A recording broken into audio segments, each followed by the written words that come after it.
Welcome to Blueprint Radio. I'm your host, Martin Williams.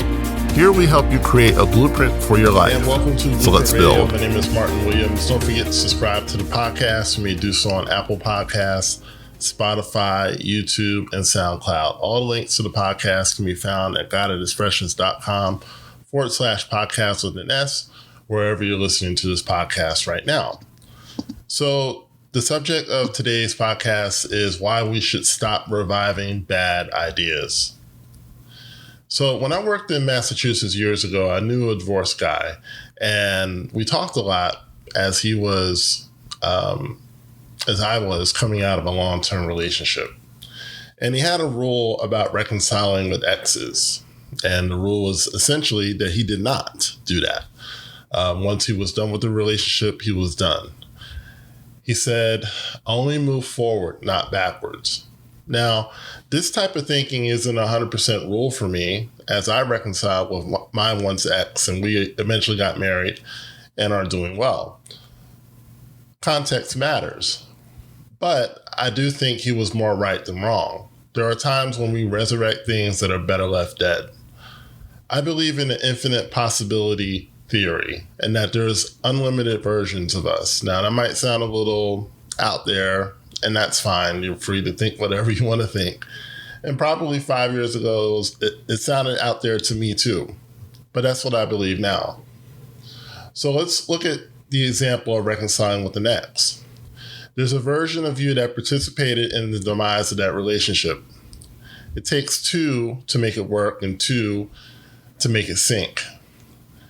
It will take a different version of you to have a fighter's chance if that relationship were to be revived. That version of you will most likely not be able to make that relationship work again, the old version of you. And we haven't even talked about the other person yet. Second and third marriages fail at a higher rate than first marriages because the same person who got divorced showed up in marriage 2 and 3 and so on. So in that case, my friend was probably right. But let's use another example, ideas. First, let's unpack a bad idea, since it's in the title.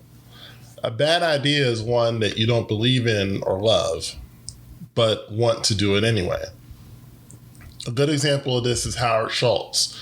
He told the story of getting his idea of coffee cafes in the States off the ground. Schultz heard no over 200 times when he asked for an investment in his business idea. Was it a bad idea?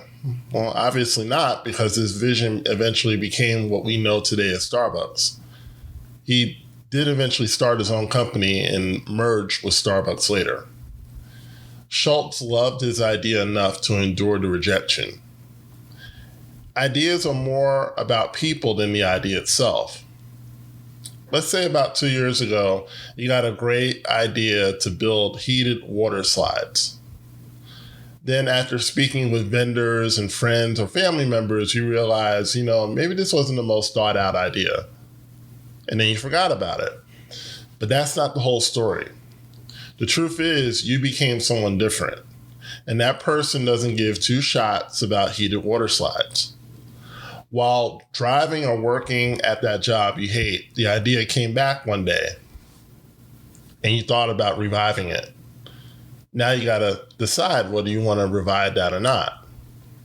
The idea could work. And here's the thing. It's already working for a version of you somewhere in this universe. Yes, I believe that there's a version of you that's doing heated water slides right now and having success. But do you love the idea enough to bring it into your life now? And the answer for most people is probably not. There's a scripture in the New Testament that reads, faith works by love. I've attached a different meaning to that scripture over the years when I realized its more profound importance. Faith is the ability to bring any version of yourself into your current life now. There is a happy you, an organized you, a financially successful you. It also works in the negative. You can show up in a lower state version of yourself. A lower state meaning you can also be depressed, confused, and unproductive.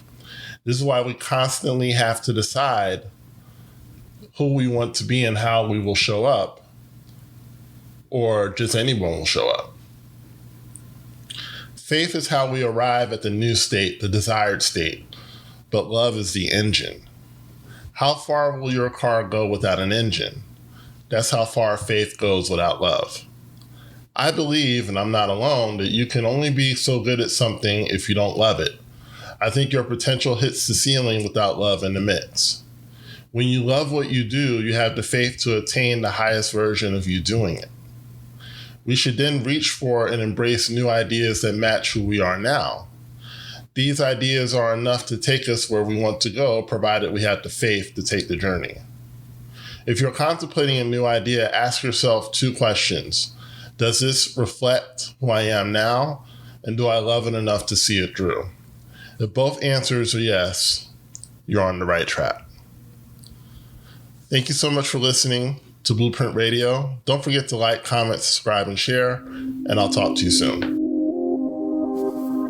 Thanks for listening to Blueprint Radio.